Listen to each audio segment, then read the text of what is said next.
few moments later. Hey guys, welcome back to my channel Sumana Roy.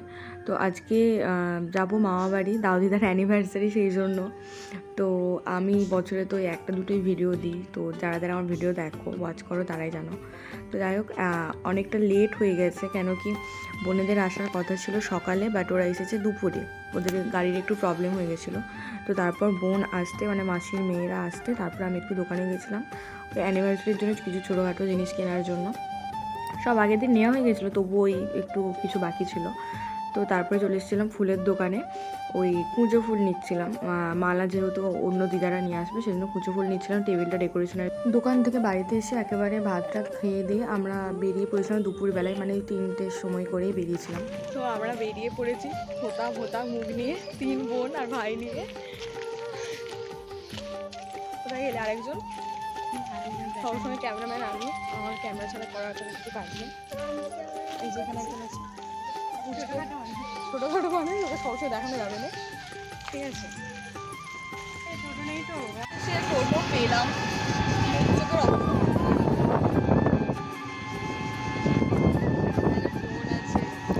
তো এখানে ছিল আমার মেজো মাসির বড় মেয়ে, তারপরে এটা ভাই, আর আমার পাশে ছিল আরেকটা বোনই, মানে মেজো মাসিরই মেয়ে। তো আমরা টোটোয় করে যাচ্ছিলাম, বাস আসতে একটু লেট ছিল বলে ওই জন্য আমরা টোটোয় করে চলে গেছিলাম, বেশি দূর না মামাবাড়ি। তো তারপরে এই যে শুধু এক কথাই হচ্ছে মুখ চোখের অবস্থা খারাপ, কেন কি মামাবাড়ি যাচ্ছে গাইস। তারপরে আমার শরীরটাও খুব খারাপ ছিল, এই যে রোদ মাথায় করে নিয়েছে টোটো কাকুটা। আমরা এই যে কাকটি কিন্তু কোনো সুনানি খাই না। টোটো কাকুটা এত বাজে, বললাম একটুখানি নামিয়ে দিয়ে আসো, এলো না। অসভ্য টোটো কাকু, কাকু চলে যাচ্ছে, অবস্থা খুব খারাপ। সবাই একটু হাই কর। হাই। আমরা এখন আছি নদীর এপারে, এখনো ওপার যেতে হবে, এত রোদ। দেখা যাচ্ছে তো অনেকটা হেঁটে আসার পর এখনও অনেকটা যেতে হবে, মানে ওই নদীটা পেরিয়ে যেতে হবে।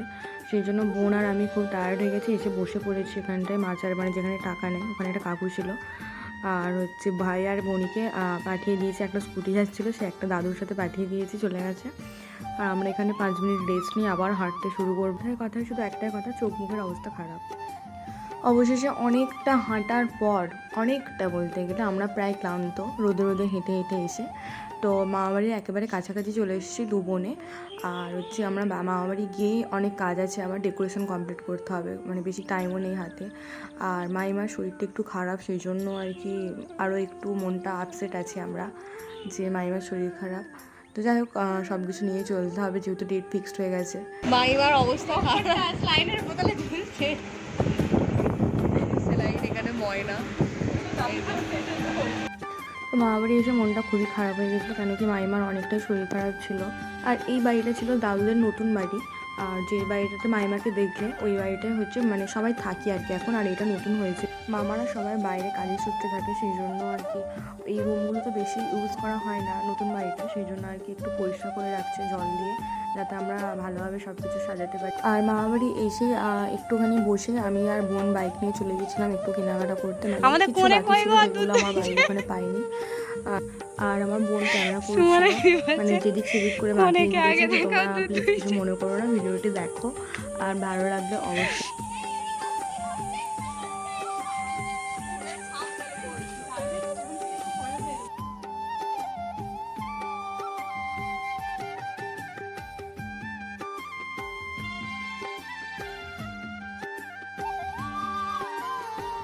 সবাই দেখতে পাবে, তোমার ভাইরা যারা আসবে, এটা হচ্ছে আমাদের হাদানি।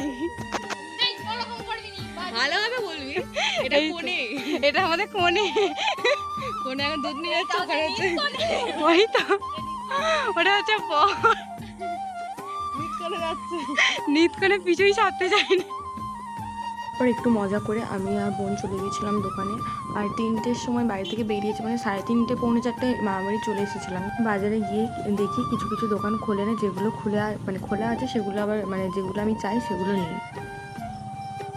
অনেক দোকান ঘোরাঘুরি করার পর অবশেষে যেগুলো দরকার ছিল কিছু কেমন পেয়েছি, পেয়ে এবার নিয়ে বাড়ি এসেছি, মামা বাড়িতে। এটা দাউদের নতুন বাড়ি, এখানেই প্রতি বছর করি আমরা অনুষ্ঠানটা। আর এই যে আমি বেলুন টেলুন নিয়ে সব ডেকোরেশন করতে রেডি হয়ে গেছি। আর মাইমা অসুস্থ, তবু মাইমা আমাদেরকে অনেকটা হেল্প করেছিল। আর আমি আর বোন বেলুন করেছিলাম। আমি বেলুন কালারের কম্বিনেশনটা চাইছিলাম রেড, হোয়াইট আর গোল্ডেন, বাট গোল্ডেনটা পাইনি, সেই জন্য আমাদেরকে ব্লুটাই নিতে হলো। তো তারপর আমরা একেবারে কি বলবো, বিকাল হয়ে গেছিলো রেডি করতে, অনেকটা তাড়াতাড়ি করতে হবে, কেন কি সন্ধ্যের মধ্যে সবাই আসবে, দাদু দিদা আরও সব অনেকে আসবে, মাসি মেশোরা সবাই। তো আর বাচ্চাগুলো এমন করছিল, সবাই বেলুন চাইছিলো, যেহেতু বাচ্চা ওরা তো বেলুন চাইবে, ওরা তো এইসবই ভালোবাসবে।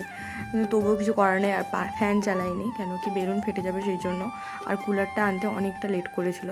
তো চলো তোমরা ভিডিওটি দেখতে থাকো। আর আগের বছর ডেকোরেশনটা করেছিলাম ওই দিকটা হ্যাঁ, যেদিকে গেটটা খোলা আছে ওই দিকটায়, বাট এই বছর করবো তার একেবারে অন্য দিকে, কেন কি প্রচণ্ড গরম ছিল সেই দিনে, অনেক গরম ছিল। সেই জন্য দিদা বলছিল কি জানলাটা খোলা থাক আর দরজাটাও খোলা থাক। আর কুলার চলছিল, তবু কুলার চললেও অনেক মানুষের সমাগমে না ঘরটা গরম হয়ে যাবে। তো সেই জন্য দিদাদের কথা অনুযায়ী ওই দিকটা করলাম না, এই দিকটাই করেছিলাম, যে দিকটা দেখতে পাবে তোমরা পুরো ডেকোরেশনের পুরো ভিডিওটা দেখো। আর বোনই তো অনেকক্ষণ ধরে আমাকে হেল্প করছে, সবাই মিলে করেছি, বোনই আমি মাইমা। আর বোন বলছে সুমনা দিদি আমার পিঠ ব্যথা হয়ে গেছে। আর এই যে প্রায় অনেকটাই রেডি করে নিয়েছি, আর অনেকটাই সন্ধ্যা হয়ে আসছিলো। তো করতে চেয়েছিলাম এক ডেকোরেশনটা, বাট অন্য আরেক হয়ে গেছে, কেন কি আমরা তো এইসব করি না। আর এই যে প্রথম যে 2-3টে আছে ওই রকম টাইপের করতে চেয়েছিলাম, হয়েও ছিল, বাট তারপরে আস্তে আস্তে দেখি না জিনিসটা কেমন একটা ঘেঁটে গেছিলো। তো এই যে প্রথম দুটো লাইনে যেরকম বেলুন আছে এরকম টাইপের করতে চেয়েছিলাম, কিন্তু কিছু করার নেই, ব্যাড লাক। তো নেক্সট বার আরও ভালো করে করব। আর আমার ভাই ভিডিও করে দিচ্ছিলো, মামার ছেলে। তো ফুল ডেকোরেশনটা হোক, তোমরা জানিও কেমন হয়েছে। জানি এটা বেশি কেউ দেখবে না, আর আমি চাইও না বেশি কেউ দেখুক বা কিছু। আমি শুধুমাত্র আমার স্মৃতির পাতায় রাখার জন্য আরও একটা ভিডিও ফ্রেমবন্দি করে রাখবো। তো যাই হোক, এরপর অনেকটা সন্ধ্যা হয়ে গেছিলো, আর আমি তো পুরো ঘেমে স্নান করে যাওয়ার মতো অবস্থা এরকম, কেন কি অনেকটা টাইম ধরে করছি, পুরো সন্ধ্যা হয়ে গেছিলো। আর এই যে ল্যাম্প সমস্ত কিছু ডেকোরেশন করেছি, আর বনি মাইমা সবাই তো হেল্প করেছে আমাকে অনেক। তারপরে অ্যানিভার্সারির এটা লাগিয়েছি, অ্যানিভার্সারির বেলুন দেখছিলাম, বাট বেলুনগুলো কি হয় ফেটে যায়, আগের বছর তো দুটো ফোলেই নি, তো সেই জন্য কাগজটা নিয়েছিলাম। আর এটা ফুল ডেকোরেশন, তোমরা জানিও অবশ্যই কেমন লাগছে আমাদের আজকের অ্যানিভার্সারির ডেকোরেশন। আর পুরো রুমটা তোমরা দেখো, রুম না ঠিক, এটা দিয়াদের নতুন বাড়ির যেখানে ডাইনিং ডাইনিং যেখানে রাখা হবে সেখানটাতে আজকে এটা অনুষ্ঠানটা করা হচ্ছে বা হয় গত কয়েক বছর ধরেই। তো দেখো এখনও কাজ শেষ হয়নি, বোনি শুধু একবার এদিক করছে আর ওদিক করছে, মনে হচ্ছে কোথাও কিছু বাকি আছে বা কিছু। আর নিচের দিকটা এই কাপড়টা দিয়েছি, এই কাপড়টা প্রথম আনা হয়েছিল পুরো ব্যাকগ্রাউন্ডটা দেওয়ার জন্য, হলুদটা, বাট হলুদটা অতটা ভালো লাগছিল না বলে আমরা বললাম এইগুলো দিয়েই করি। আর যেহেতু প্লাস্টার ছিল না, প্লাস্টার হয়ে গেছে পুরোটা, সেহেতু নিচের দিকটা একটু ফাঁকা ফাঁকা লাগছে, সেই জন্য বোন বললেও সময় দিয়ে এটা দিয়ে দাও। আর এবার প্রায় সবাই রেডি, আমি আর বোন বাদে। এটা আমার ছোটো মাসির মেয়ে, হোয়াইট ড্রেস পরে। এই যে ফুল ডেকোরেশন।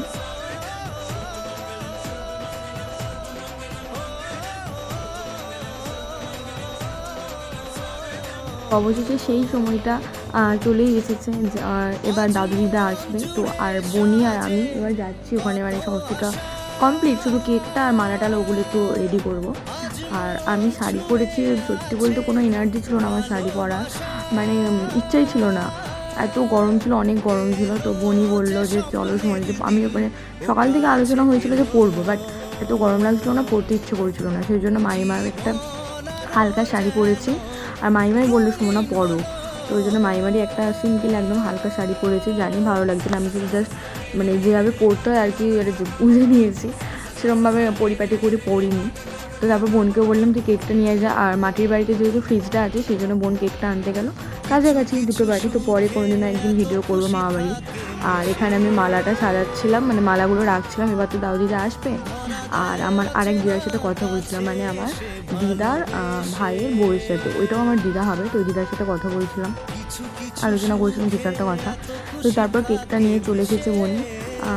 ব্লগিংয়ের প্রথমেই যেই দোকানটায় আমরা কেকের জন্য গিয়েছিলাম বা কোনো কিছু কেনাকাটার জন্য, ওখান থেকেই কেকটা আনা হয়েছে, মানে আমার বাড়ির ওখান থেকেই। আর কেকটা দেখো, তোমাদের আশা করছি ভালো লাগবে। আর এই যে মালা টালা এবার রেখে দিয়ে এবার কেকটা খুলবো। আর তার কিছুক্ষণ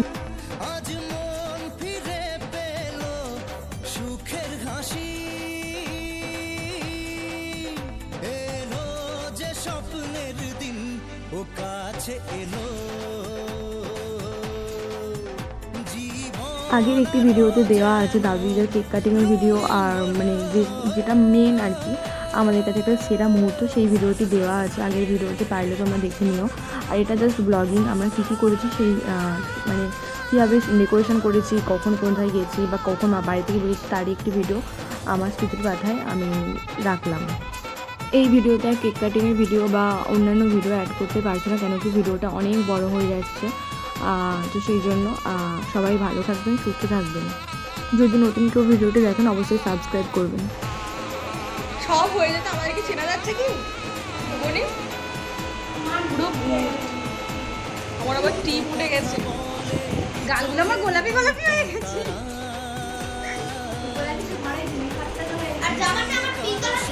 টিপ কই, আমার তো গালগুলো কেমন টাইপের লাগছে।